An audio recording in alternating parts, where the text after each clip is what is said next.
Bismillahirrahmanirrahim. Assalamualaikum warahmatullahi wabarakatuh.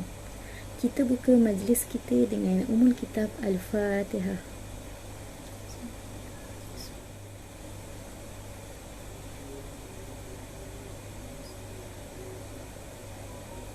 Alhamdulillah, bertemu kita pada hari ini dalam rancangan Bicara Muslimah secara online.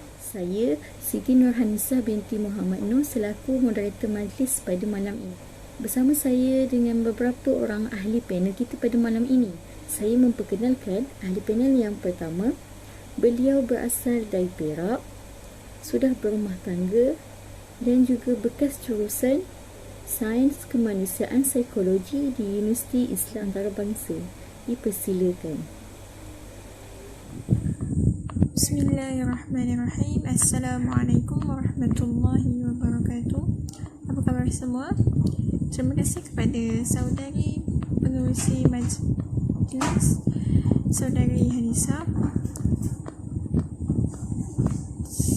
Segala puji bagi Allah SWT kerana dengan limpah kurnianya kita dapat bertemu pada malam yang penuh barakah ini dan telah memanjangkan usia kita dan jauhkan kita daripada segala jenis penyakit. Saya Nur Raufa binti Ahmad Zahari insyaAllah akan menjawab segala pertanyaan dan semoga apa yang disampaikan pada malam ini dapat memberi manfaat kepada kita sepanjang hayat. Seterusnya saya memperkenalkan ahli panel kita yang kedua. Beliau berasal dari Negeri Sembilan, sudah berumah tangga dan mempunyai 5 orang anak. Bekas jurusan Falsafah Syariah Universiti Sultan Zainal Abidin. Dipersilakan. Assalamualaikum warahmatullahi wabarakatuh. Nama diberi oleh kedua ibu bapa saya, Nur Fatin Nabila binti Mazlan. InsyaAllah pada malam ini saya akan berusaha untuk menjawab persoalan-persoalan ditanyakan oleh anda semua dengan sebaik mungkin agar dapat memberikan manfaat dan juga faedah kepada diri kita pada hari ini dan juga masa akan datang. InsyaAllah. Terima kasih kepada ahli panel. Tajuk forum kita pada malam ini ialah fashion dan aurat. Sebelum saya memulakan, izinkan saya memberi sedikit penjelasan tentang definisi fashion dan aurat.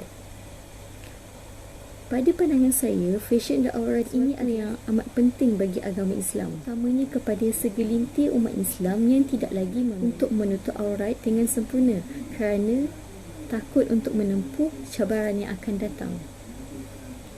Definisi aurat dari segi bahasa ia bermaksud aib ataupun keaiban.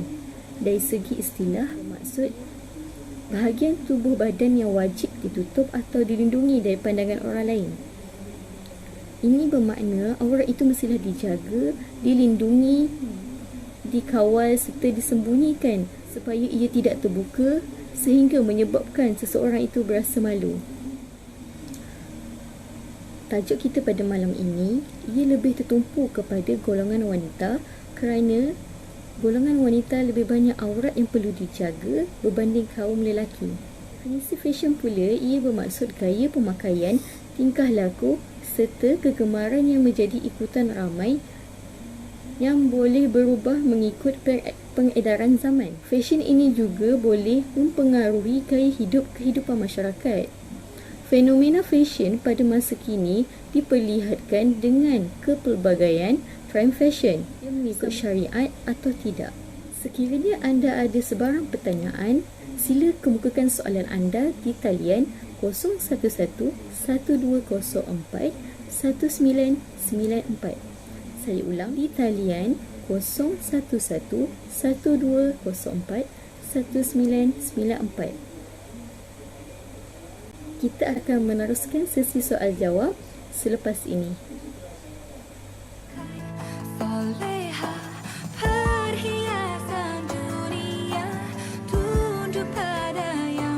Kembali kita dalam rancangan Bicara Muslimah secara online. Saya telah menerima beberapa soalan.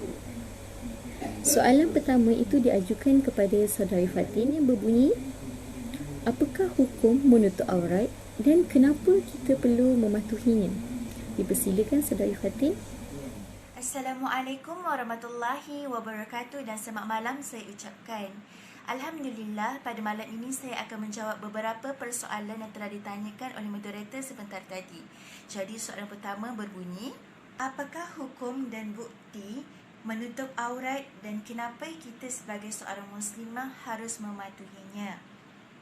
Hukum menutup aurat adalah wajib berdasarkan firman Allah yang bermaksud tekanlah kepada perempuan-perempuan yang beriman supaya menyekat pandangan mereka daripada memandang perkara-perkara yang haram dan memelihara kehormatan mereka, dan janganlah mereka memperlihatkan perhiasan tubuh mereka kecuali anggota yang zahir iaitu muka dan kedua belah tapak tangan. Surah An-Nur ayat 31. Kenapa kita sebagai seorang muslimah kena menutupi aurat, ya? Setiap sesuatu yang diperintahkan oleh Allah itu mempunyai hikmah dan rahsia yang tersendiri.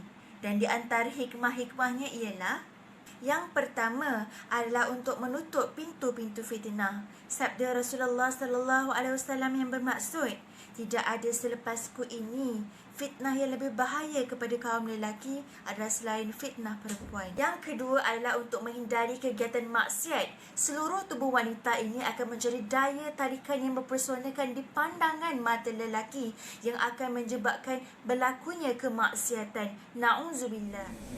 Seterusnya, soalan ini ditujukan kepada saudari Alfa. Sebagai seorang Muslim, apakah cara batasan menutup aurat dan perempuan? Dipersilakan saudari Alfa. Terima kasih kepada yang bertanya. Sama sekali adalah batasan aurat antara lelaki. Aurat antara lelaki adalah sama seperti aurat dengan perempuan, iaitu dari pusat hingga ke lutut. Okey, begitu pula dengan antara perempuan dan perempuan. Perempuan dan perempuan juga daripada pusat hingga ke lutut. Okey, manakala antara perempuan bersama dengan wanita yang non-Muslim. Banyak orang tak tahu yang tentang antara non-Muslim juga ada juga batasan aurat kita dengan wanita non-Muslim. Aurat antara wanita Islam dengan wanita non-Muslim adalah sama seperti aurat kita dengan lelaki. Tetapi ada beberapa khilaf yang mengatakan sekiranya wanita non-Muslim itu boleh dipercayai bahawa dia tidak akan menceritakan tentang aurat kita kepada orang lain, which mean kepada suami dia ataupun orang lelaki yang lain.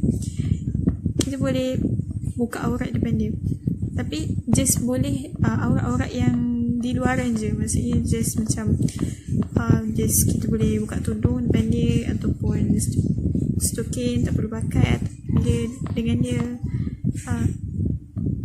Dan manakala kalau kita tahu yang dia tu seorang yang memang tak boleh dipercayai, memang dia sejenis yang akan menceritakan perihal orang lain kepada orang lain. So disebabkan itu kita tidak dibenarkan untuk membuka aurat kita kepada dia.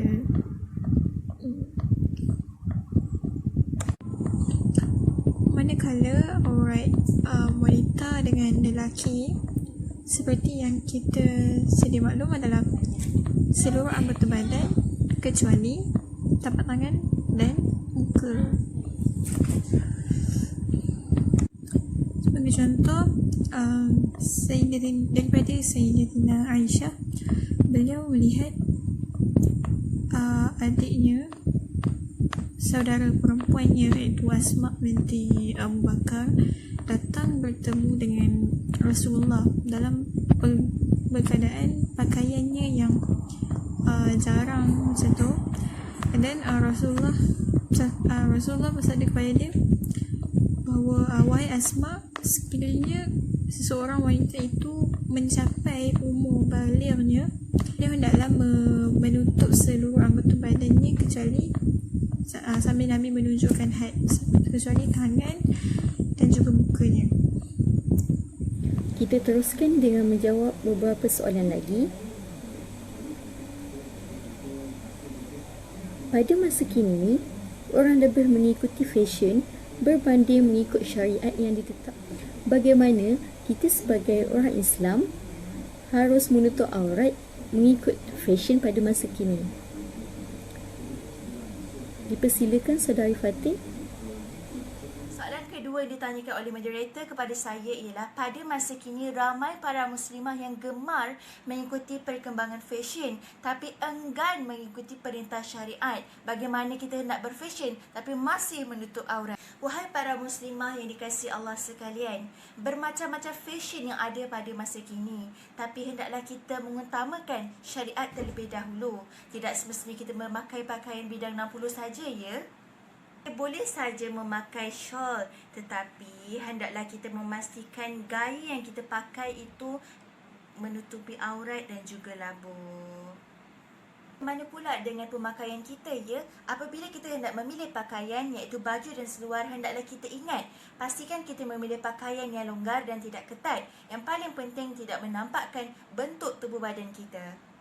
Ingin saya memperingatkan lagi kepada semua para muslimah bahawa jangan lupa juga kita memakai stokin dan juga handsock kerana pergelangan tangan dan juga kaki itu juga aurat. Alhamdulillah, sebagai kesimpulannya, marilah kita bersama-sama sebagai seorang muslimah untuk menutup aurat dengan sempurna dan mengikhlaskan hati untuk menutup aurat semata-mata kerana Allah. InsyaAllah.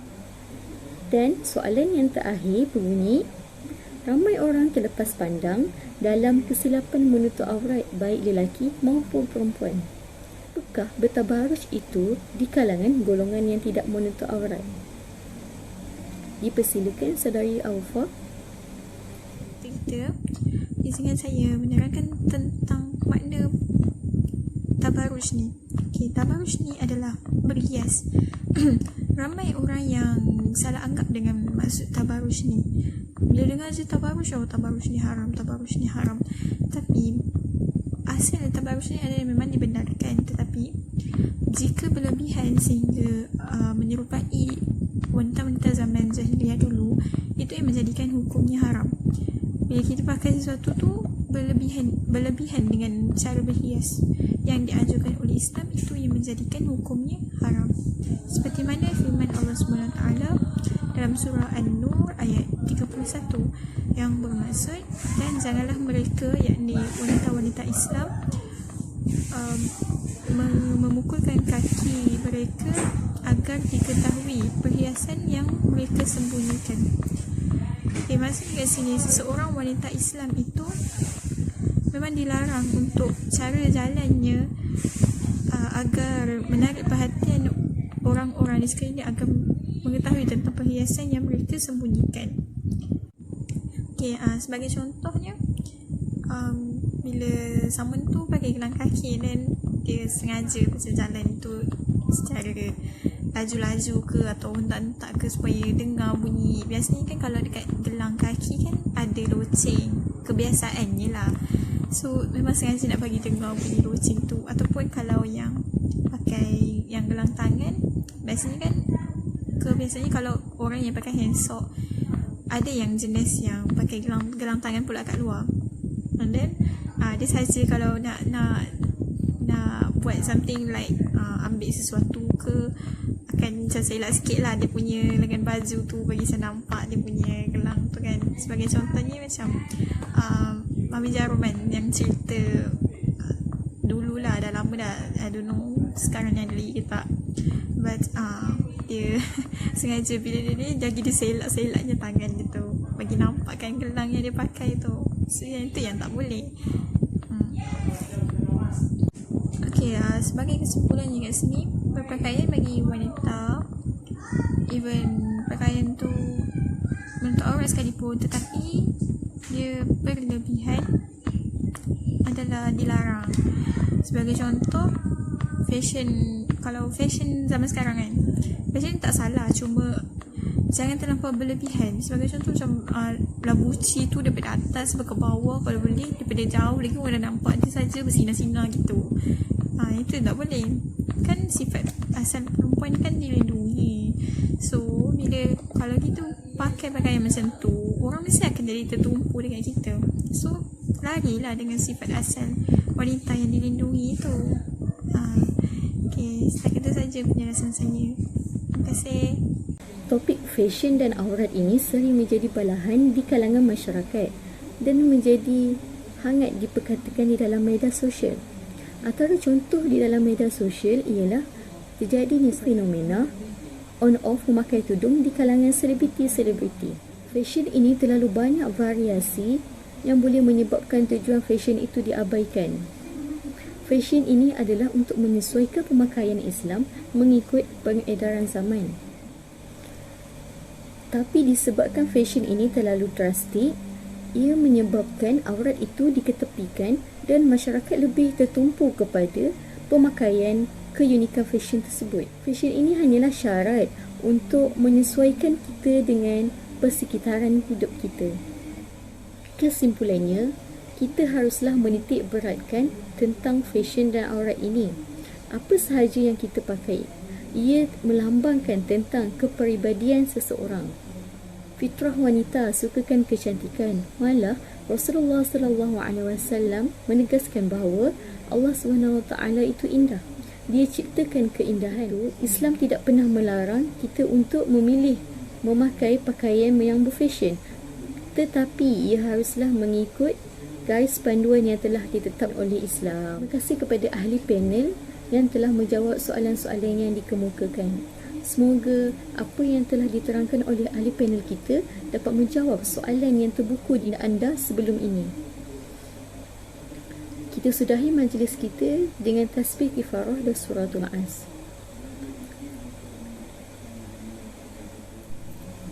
Semoga bertemu kita pada masa yang akan datang di tempat yang sama dan di waktu yang sama, insya-Allah. Wabillahi taufiq wa hidayah. Wassalamualaikum warahmatullahi wabarakatuh.